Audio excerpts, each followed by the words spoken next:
seen in these playoffs now, down 2-0 going home and now up 2-0 going home.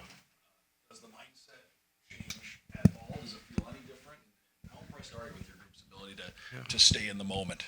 We've done a good job separating the days and not carrying them with us, so I don't feel that we've certainly weren't too distraught at 0-2. That third one was a tight one.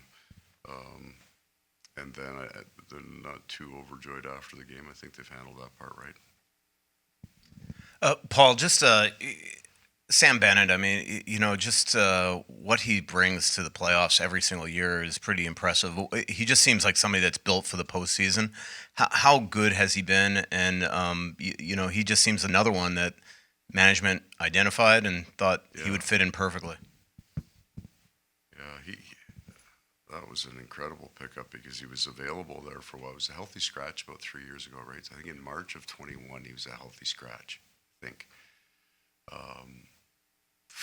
And I asked him what the difference was, and he's got back to center ice, which is an important position. He got back to playing the game the way he played when he came into the league, and then he got to play with Jonathan Huberdeau. So that the confidence, right? What a difference! It's a great example of how a player can look so different when he feels good about his game. He's very fast and he's physically very strong, so he is built for playoffs. His stature. I mean, he can handle the heavy going. And I think he and Matthew really do have a really good chemistry. Matthew's hands and his IQ and where he puts pucks and all those things lets Sam run a little bit. I mean, I don't mean run around. I mean, let him get his speed. And that was, I think, the thing maybe that was missing before he got here. He got stuck on the wing and he couldn't carry his speed. And he's a very fast player. I mean, might be the underrated part of the game is how quickly he can get up the ice. Over to Bill. Coach, I know the other day we talked about Mikkola after the play he made on the goal in game one, and some of the talk was about how funny he is on the bench and stuff like that. But just about his game, he seemed to be all over the ice again last night with his speed and moving the puck. And what does he bring to you guys? Well, he is kind of prototypical for our game, what we would like on our blue line. And that is make your read as fast as you can and close as much ice. So there are teams that are probably better defensively than we are that give ice. They just play a completely different style of defense. I think of when Vegas beat us, their back end gave ice all the way down, and we played the exact opposite game. He's really built to play in our system, and I think when St. Louis and New York at the time were more of that give ice hockey, but we thought. I don't think we knew that he was that fast, right? He was a really good, hard-working, competitive guy, but I don't know that we knew that he could get up the ice the way he get up. But now scouts are now saying, "Oh yeah, I knew it all along," and they deserve credit for that pickup. But his game is developed. We play a fairly simple game, and that he's got a really strong hockey IQ. His switch-off reads are very, very good. We don't have a lot of them. So he now, maybe a little bit like Sam Bennett. It's kind of that same concept. You simplify a game, allow him to skate a little bit.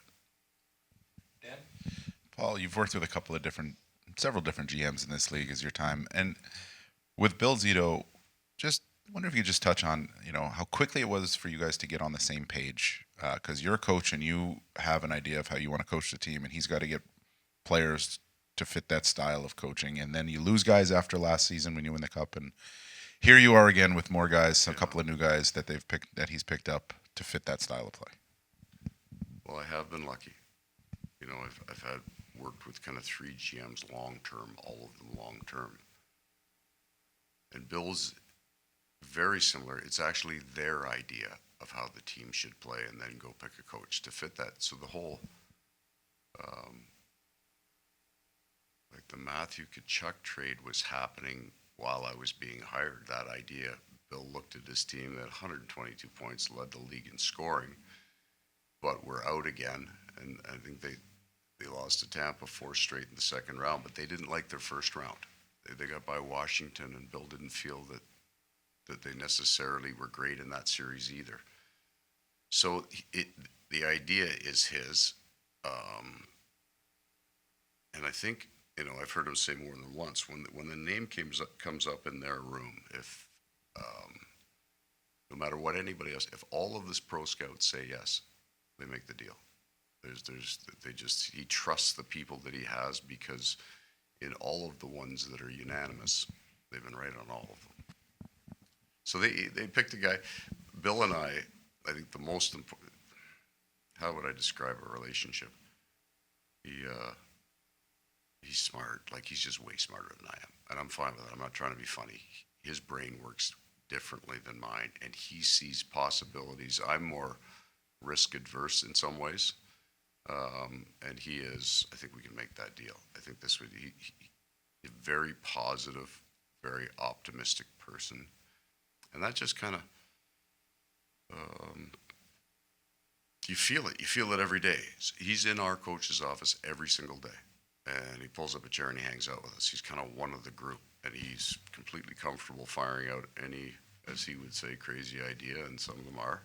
But a lot of them are just, you hadn't thought about it like that before. For he and I and how we work, I think maybe the most important time was in December and January of our first year together, because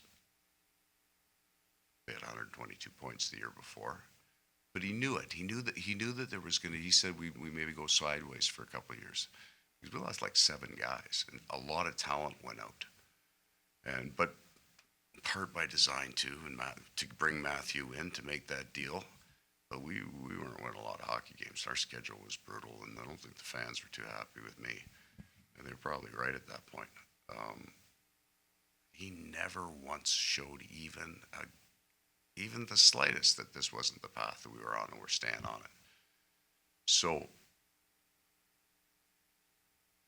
all of the GMs that I've worked for got kind of big shoulders. Like, I mean, the media, I don't mean this, I was getting fired every 2 hours from Hartford straight through Carolina. You remember those days. Jimmy never wavered at all. Chevy supported that team and me straight through to the point where I just couldn't move the needle anymore. I couldn't do anymore. But, a week before, very, very supportive, And Bill the same way when it was ugly. That may be their trait. Like, it's not loyalty. Because they would fire you, but Jimmy's as close to the friend as I had in this league. Fired me twice. When it has to happen, it happens. But really incredibly supportive. Jameson, then Jordan. Paul, obviously this team has a lot of leaders, but you've talked in the past about Matthew Tkachuk's emotional leadership and understanding. Just, you've coached a lot of players. How different is he in that area from maybe some other players? He's elite at it.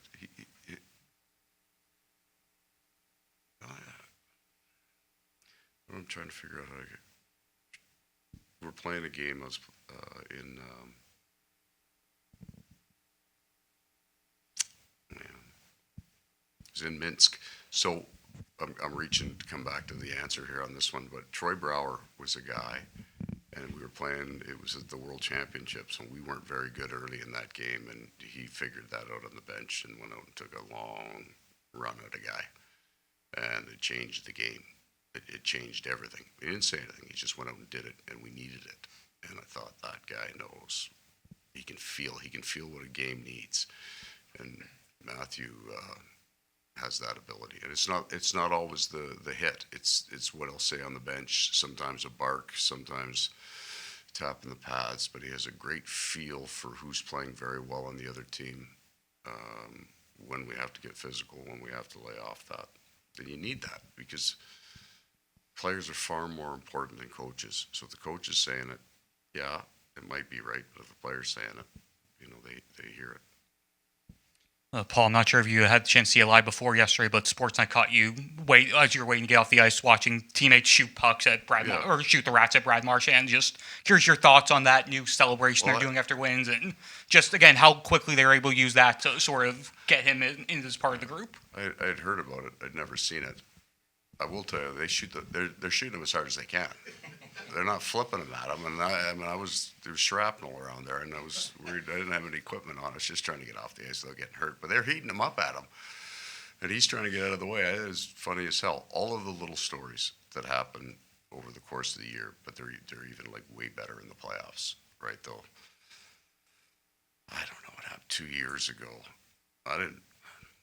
They whatever it is, the game puck, they were giving out a bone, and I think it was from a steak that Scott Tenkler, one of our equipment managers, must have ate. Like, he's not a big guy, but he ate like an 80-ounce steak or something, and it had a bone with it. And that, next thing you know, it's in the room, and that's part of what they're moving around for player of the game. So those are all the really fun stories that just kind of are organic. The coaches, that's the players' time. So now they're ripping the plastic rats off Marchand. It's funny as hell.